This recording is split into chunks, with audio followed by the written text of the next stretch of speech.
Hola, ¿qué tal? Sean ustedes bienvenidos a Matisi. En esta oportunidad vamos a hablar acerca de los axiomas de los números reales. Si quieres enterarte de ello, te invito a seguir viendo el video.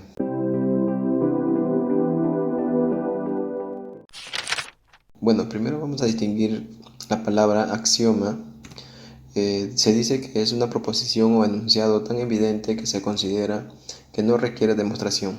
Por ejemplo, el todo es mayor que la parte. Bueno, esto es algo fácil de aceptar. Y bueno, y este extracto lo he traído de Google, así que es fácilmente verificable.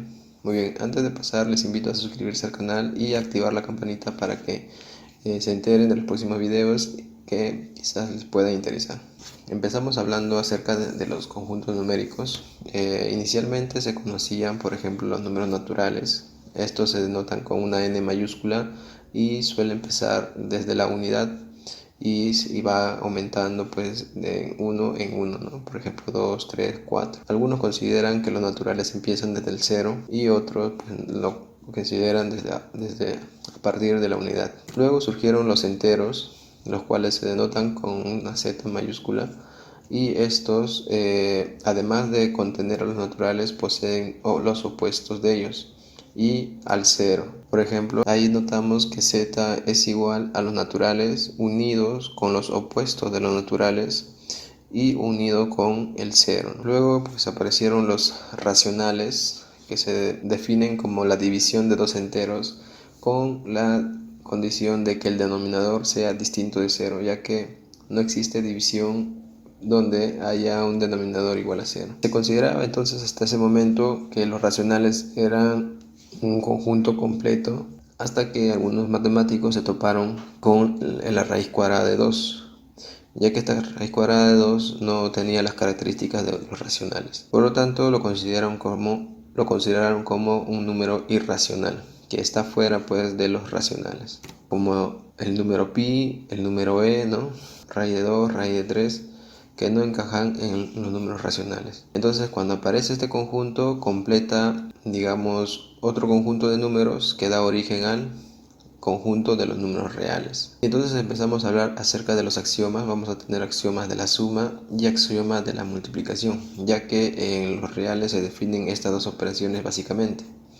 Dentro de las axiomas de la suma y multiplicación vamos a tener los axiomas de clausura, que consiste en que si yo tengo dos números reales, ¿no? Para todos dos números reales, entonces se cumple que la suma también pertenece a los reales. Asimismo, el producto también pertenece a los números reales. Luego tenemos a la conmutatividad, que nos dice que si tenemos dos números reales, entonces yo puedo operar con la suma cambiando el orden. Por ejemplo, a más b va a ser igual a b más a. Lo mismo pasa con la multiplicación. A por b va a ser igual a b por a. Bueno, esto está relacionado con la frase de que el orden de los factores no altera el producto. Luego tenemos la asociatividad, que nos dice que si tenemos tres números que pertenecen a los reales, entonces yo puedo efectuar la operación suma como mejor me convenga, agarrando el par de números que mejor me convenga, ¿no? Por ejemplo, a más b lo puedo operar primero y luego con c, o si no, primero puedo operar b más c para finalmente operarlo con a. Algo similar pasa con la multiplicación. Yo puedo escoger primero el par a por b y finalmente operar con c, o si no, operar primero b por c para finalmente operarlo con a. Luego tenemos los axiomas de existencia, ¿no? Del elemento neutro. En la suma, este elemento va a ser único y va a ser el 0, ya que si yo opero el 0 con un número real que es a, me va a dar el mismo número real. Notemos acá que este axioma también cumple para la conmutatividad. El elemento neutro para la multiplicación viene a ser el número 1. Recuerda que este elemento neutro es único. Por eso está el e volteado con el signo de exclamación, que hace indicar que el elemento es único. Y también denota que se cumple la conmutatividad. En síntesis, el elemento neutro va a ser aquel elemento que, efectuado con un número real, resulta el mismo número real. También tenemos el axioma de la existencia y unicidad del elemento inverso. En la suma, el elemento inverso va a ser el menos a. Si tenemos un número que pertenece a los reales, que es a, su elemento inverso u opuesto va a ser el menos a, que también va a pertenecer a los reales. El fin de esto es que al efectuar la operación se anule y dé como resultado el elemento neutro. Hemos dicho que el elemento neutro de la suma es el 0. Entonces, si yo opero la suma de un real con su inverso, me tiene que dar el elemento neutro. Y para la multiplicación, este elemento inverso va a ser a la menos 1. O si no, también 1 entre a. Entonces, si yo multiplico, si yo hago la operación multiplicación, entonces va a resultar el elemento neutro. Y el elemento neutro en la multiplicación es el número 1. A estos axiomas se le conocen como axiomas de cuerpo. Ahora, un axioma que mezcla tanto el axioma de suma y axioma de multiplicación es el axioma distributivo, que consiste pues, cuando yo tengo tres números reales, yo puedo efectuar de la siguiente manera. Si tengo un producto y una suma, entonces ese producto puede entrar a cada término y puede efectuar a cada sumando. Por ejemplo, el A entra y multiplica al B, y luego la suma, y luego el A por el C.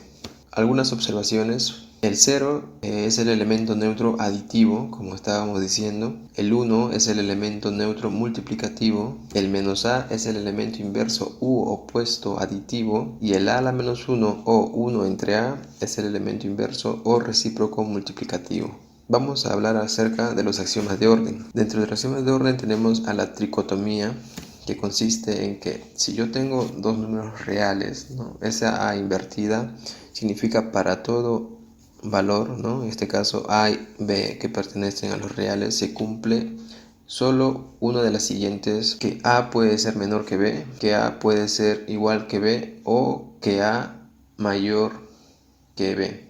Solo una de ellas. Luego tenemos transitividad. Nos dice que si tenemos tres números que pertenecen a los reales y yo tengo, por ejemplo, que a es menor que b y además que b es menor que c, entonces la consecuencia me lleva a decir que a es menor que c. Podemos decir que b es como un puente, ¿no? Entonces el resultado es que a es menor que c. Tenemos la compatibilidad con la adición. ¿Qué quiere decir esto? Que si tenemos, por ejemplo, a menor que b, yo puedo sumar un número real a ambos miembros y la desigualdad no cambia. Tenemos la compatibilidad con el producto. De manera similar, si yo tengo dos números y tengo otro número que es positivo, entonces si yo multiplico ese número a la desigualdad a menor que b, entonces la desigualdad no cambia, siempre y cuando este número sea positivo. Porque si lo multiplico por un número negativo, la desigualdad cambiaría, ¿no? Pero el axioma se define con el número positivo. Hasta acá, pues, todos estos axiomas cumplen con los números racionales, pero como veníamos diciendo, surge el problema de la raíz cuadrada de 2 y, bueno, raíz cuadrada de 3 y así sucesivamente, con números que no encajaban con los racionales.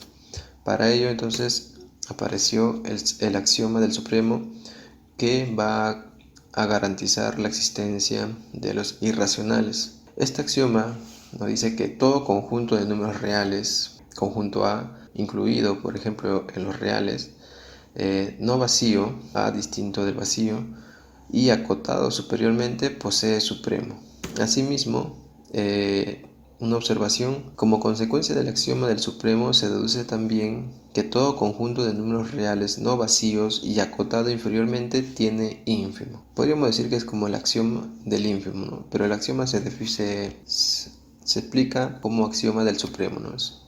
Lo segundo ya es una consecuencia, pero que es como el opuesto del supremo. Bueno, por ejemplo, yo puedo tener un intervalo. Por cierto, este axioma tiene que ver con intervalos. Yo tengo el intervalo infinito 2 y, bueno, acá puedo ver claramente que el supremo de este intervalo es 2. O sea, es el mínimo valor que acota superiormente, ¿no? En este caso 2.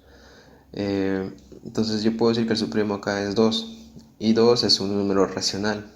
Entonces podría decir que acá el supremo sí cumple para los racionales. Pero si yo tengo, por ejemplo, este intervalo, tengo que el supremo acá es pi, y pi es un número irracional. entonces ya no estaría, digamos, dentro del campo o, digamos, del conjunto de los números racionales. Ya no explicaría, digamos, esa existencia. Entonces, con el axioma del supremo, decimos que el supremo de ese intervalo es pi y estamos garantizando de la existencia de los irracionales.